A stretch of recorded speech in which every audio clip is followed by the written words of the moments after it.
ಕನ್ನಡ ಕಹಳೆ ಇದು ಕನ್ನಡ ಕಣ್ಮಣಿಗಳ ನೆಲೆ.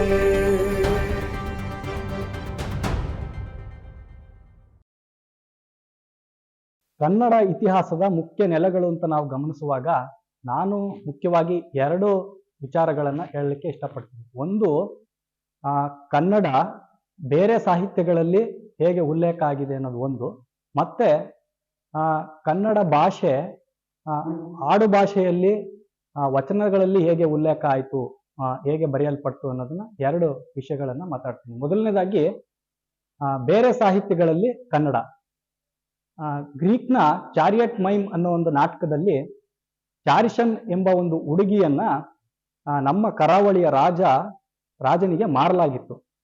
ಅವಳನ್ನ ಗ್ರೀಕ್ನ ರಾಜನೊಬ್ಬ ಮತ್ತೆ ಇಲ್ಲಿಂದ ಮರಳಿ ಅವಳನ್ನ ಅಲ್ಲಿಗೆ ಕರ್ಕೊಂಡು ಹೋಗ್ಬೇಕು ಅಂತ ಯೋಚನೆ ಮಾಡಿ ಅವನು ಮತ್ತೆ ಇಲ್ಲಿ ಕರಾವಳಿಗೆ ಬರ್ತಾನೆ.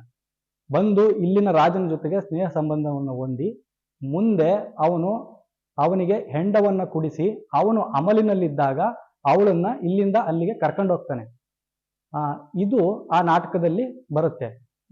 ಆ ನಾಟಕದಲ್ಲಿ ಪಾನಂ ಬೆರೆಸಿ ಮಧು ಕಡ್ಡಿ ಬೆರೆತುವೆನು ಅನ್ನುವ ಪದ ಆ ನಾಟಕದ ಉದ್ದಕ್ಕೂ ಸಹ ಬರ್ತಾ ಹೋಗ್ತದೆ. ಅಂದ್ರೆ ಇದು ಕನ್ನಡದ ಸಾಲು ಆ ನಾಟಕದಲ್ಲಿ, ಅಂದ್ರೆ ಗ್ರೀಕ್ ನಾಟಕದಲ್ಲಿ ಬರೋದು.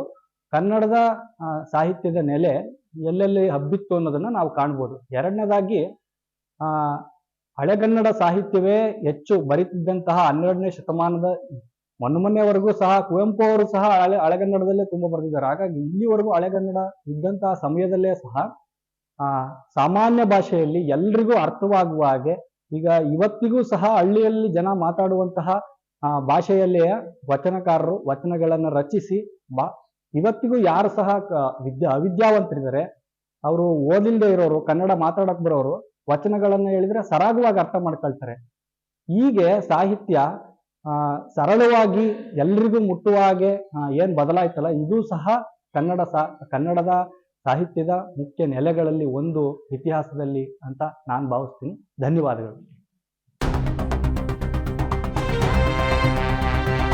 ಕನ್ನಡ ಕಹಳೆ ಇದು ಕನ್ನಡ ಕಣ್ಮಣಿಗಳ ನೆಲೆ.